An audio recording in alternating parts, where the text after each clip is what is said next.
Welcome everyone, my name is Gregor and today I will guide you around Monza in the Ferrari 499P hypercar. So, we're starting the lap already on the back straight, just before the last corner Parabolica. And when we go into a quali lap here, it's crucial that we open up the corner as much as we can so we can gain every additional 1,000 on the flying lap. So we start the lap here on the left side, late apex, and then floor the car as early as we can and open the steering, run wide, and bring the car over to the left side.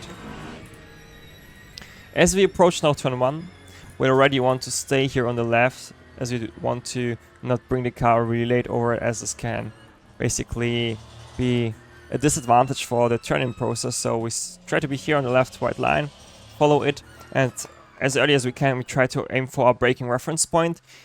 In this case it's the 150 meter marker, and we try to brake exactly when we arrive there, from the last to first gear or second gear, depending on the car and gear ratio you drive.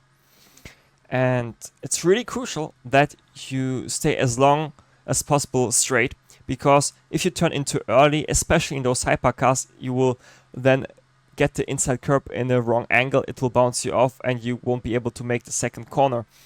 Also important to notice is that depending on the hypercar you drive, you can take more or less of the curb at the apex. So really late turn in here, clip the start of the curb to help you to pull the car around. This opens up the second part, and as early as you can floor the car and open the steering. If you watch the hot lap videos, you will notice that the drivers go really aggressive onto the power, and maybe if you tried it out, it doesn't work for you and you spin. And this is all about being able to open up the steering while you go onto the throttle.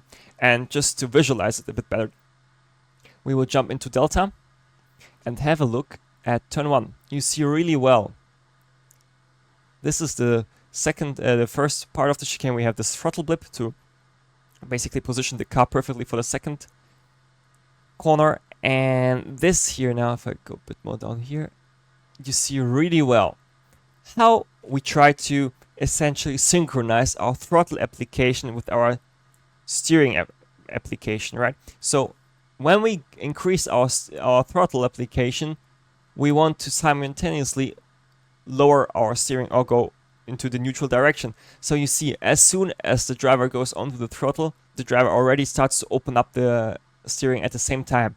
Because what essentially you're doing here is, the moment you start to open up the steering, you essentially give the tire a bit more traction, right? Because you take away the lateral grip and give it, the car for longitudinal acceleration. So this is why it's so crucial that when you floor the car and want to be aggressive on the power, you need to be able to go at the same time with the steering into the neutral direction. So you want to always open up the steering. Let's continue now with the second chicane. Basically turn 3 is just flat out, so nothing really to worry about. Pretty easy. And now we want to bring our car already on as close as possible to the right side. We brake at the 150 meter marker here, and the approach is identical to the first chicane. We try to brake most of the braking zone in a straight line, and then as we reach our final gear, we try to turn in, clip just a small amount of the curb. In the hypercars, they're overall a bit more sensitive to the curbs and bumps, so you always need to see if the car you're driving actually allows you to do that. If you want to be safe, just try to take the start of the sausages, not like go completely over it like you would do in the GT3 car. And when you've done that for the first part of the chicane, try to really straighten the exit here, take something off the curb and run wide. Be careful with the gravel there on the exit. If you touch it, it can slow you down. For the first LMU, we use the orange marker on the right wall. So just before there, we want to start to brake. And here it's really important that you essentially don't put too much peak braking pressure initially, because if you brake too hard for too long amount of time, you'll instantly lock up, and then the entire quali run, or in this case this quali lap, may be over. So really try to listen to the car. How much can you really brake without locking up? And especially LMU 1, LMU 2 are really important corners for that, because your turn-in process starts quite early. It's not like in turn 1 and or the first chicane and the second chicane that you brake really long in a straight line. Here the braking phase where you are essentially in a straight line is pretty short. So this is why you need to be careful here. When you reach on the apex, try to go as quickly as possible onto the power and floor the car, run wide, use all the track available. Be careful with the track limits here, because if you run like that, it will be mostly a cut. And the same applies for the second LMU. Braking wise, we aim for the 50 meter board and we try to use like 60, 70 meters as a reference depending on the car. And if this board gets destroyed in a race because someone spun off or just drove a bit of a special line, we try to get different reference points. And in that case, you can see here you have on the left side again the orange marker, which you can use. I know it's a bit further away, so if you want to use a different one, you can try to use the distance which you have when you need to brake, you know, to the wall, orange wall marker on the inside there as a reference point where you need to brake. You brake them there in a straight line, turn in earlier than you would think, try to attack the first part of the curb, so you don't want to drive completely over it. So you don't want to go like that over, because this will just unsettle the car and you will lose a lot of time on the exit. But you will just want to take, as I like to call, the Italian curb here on the inside. That's your limit. This will just help you to get the car slightly rotated, and then you can floor the car easily and run wide on the exit. To just show it to you a bit more clearly, we will jump quickly again into Delta, where you will see how we drive the LMUs. So this is what I was talking about. It's not like turn 1 or the second chicane where we can brake initially 100%. Like, we really need to feel what the tire is telling us. So this is why we, in this case, we only brake at 60%, because if I would brake at 80%, I would easily lock up and lose the car, understeer, and my lap will be gone. So this is why you need to have the confidence into the brake, especially in those hypercars, because you have no ABS. And the same applies for the second LMU. As here we have a bit of a longer phase than the first LMU where we can brake in a straight line. This is why we also can essentially build up a bit more brake pressure, but still, it's not 100% like in the chicanes. So again, the corner where you really need to have the confidence in the brake pedal to be able to really gain all the time which is on the table. Also here really well to see on the throttle and the first LMU is if we go a bit more down here, you see again basically the connection between the steering and the throttle. You know, the driver can only go really to full throttle when he reaches almost a neutral steering. So this is always something which needs to be in your mind. As soon as we exit the LMU, we have like a bit of a breathing phase, so we can just take a deep breath and then start to focus on the one of the most important parts actually on Monza, which is Ascari, and especially in the hypercars, it's pretty tricky. Why is that? First of all, you carry much more speed than in a GT3 car, and secondly, the car is much more sensitive to the curbs, so it's even more, you know, crucial to drive the right line.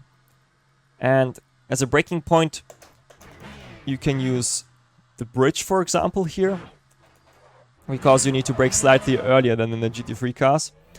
And then you brake in a straight line. Try to turn in as early as you can to cut as much of the curb here as possible, so to say. But it's important to not overdo it, because if you drive like that over the curb, it will be a cut. So always try to be in the track limits, of course.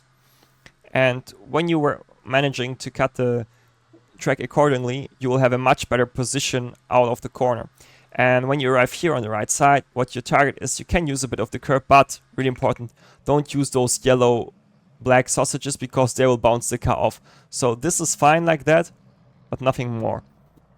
When you've done everything correct to that point, you will be just like that in a straight position, and you can just straighten your steering wheel and drive like that over the second or last part of the Ascari here and run wide and maximize the track there.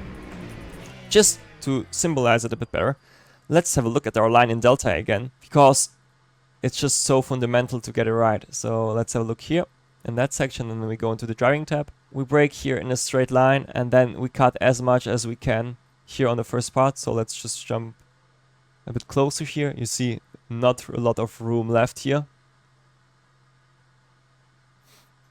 And then we try to stay as close as possible here to the right side. So when we reach the end of the ride, and now we can just straight line the entire section over the left part here.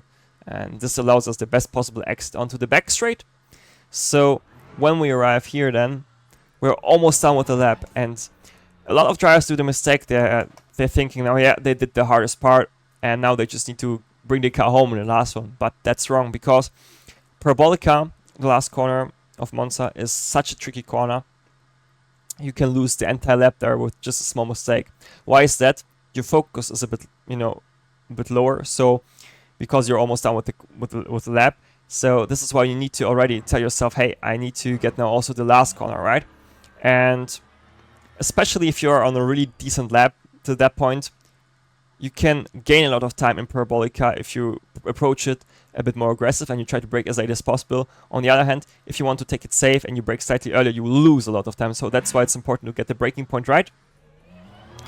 And when we arrive here now, we try to aim for the 100-meter marker. And as soon as we arrive there, we try to brake. We try to turn in slightly earlier than we would normally do, because the track, as you see, is banked. So this additional banking helps us to carry more speed into the corner without any negative consequences. And when we reach the inside, we try to go onto the power, open the steering so we can get as close or as quick as possible to 100%, run wide, and then in the quali lap for sure try to drive the tightest line, because this will give you at the end the quickest lap time.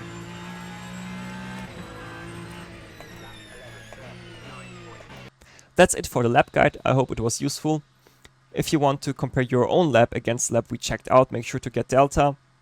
You will find quick hot lap videos here. And thanks for tuning in. See you in the next guide. Bye bye.